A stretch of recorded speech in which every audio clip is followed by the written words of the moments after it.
ஒரு ஊர்ல ஒரு ஏழைக்காரர் இருக்காரு. அவருக்கு வேலை இல்லைன்னு வேலையா வேணும் அப்படின்னு சொல்லி நிறைய பேர்கிட்ட கேக்குறாங்க. யாருமே எனக்கு வேணாம் வேலைக்காரங்க அப்படின்னு நிறைய பேர் காட்டி விட்டுறாங்க. இப்ப ஒரு ஒரு கடையில பூக்கார் கடையில எனக்கு வேலை கிடைக்குமா அப்படின்னு அந்த ஏழைக்காரர் கேக்குறாரு. இப்ப அந்த ஏழைக்காரர் கேட்டங்காட்டி அந்த கடைக்காரர் ஆமா எனக்கு வேலைக்காரங்கெல்லாம் வேணும், நீங்க வாங்க எங்க கடையில சேர்ந்துக்குங்க அப்படின்னு சொன்னங்காட்டி இதே மாதிரி சேர்ந்துக்கிட்டாரு. அந்த மாதிரி சேர்ந்துட்டு இப்போ கொஞ்ச நாள் போனதுக்கு அப்புறம் இங்க ஒரு நாள் அந்த கடைக்காரர் கேட்குறாரு. சொல்றாரு நான் வெளியூருக்கு போயிட்டு வரேன். நம்ம இது கடையை பார்த்துக்கோ, பூக்கடையை பார்த்து தண்ணியெல்லாம் தெளிச்சு எல்லாம் பார்த்துக்கோ.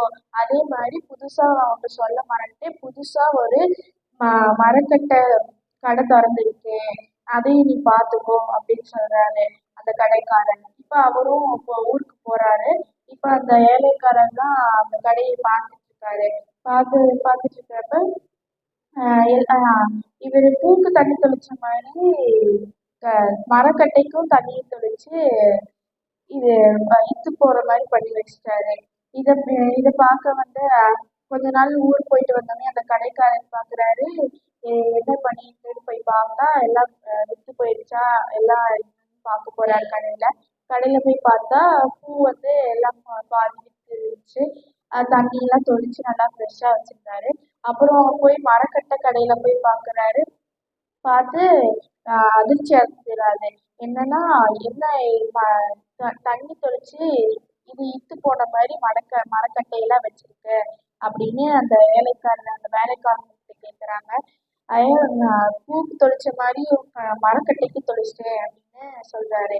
இதுல இருந்து என்ன தெரிஞ்சுக்கிறோம்னா, ஒரு செயலை செய்யறதுக்கு முன்னாடி நல்லா சிந்திச்சுட்டு அப்புறம் தான் எல்லாத்தையும் செய்யணும் அப்படின்னு திருவள்ளுவர் சொன்னாரு. இதற்கான குறள் பொய்யப்படும்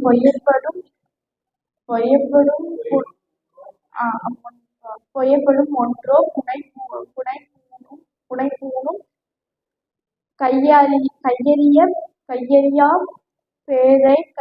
பேதை வினைவன் புலி.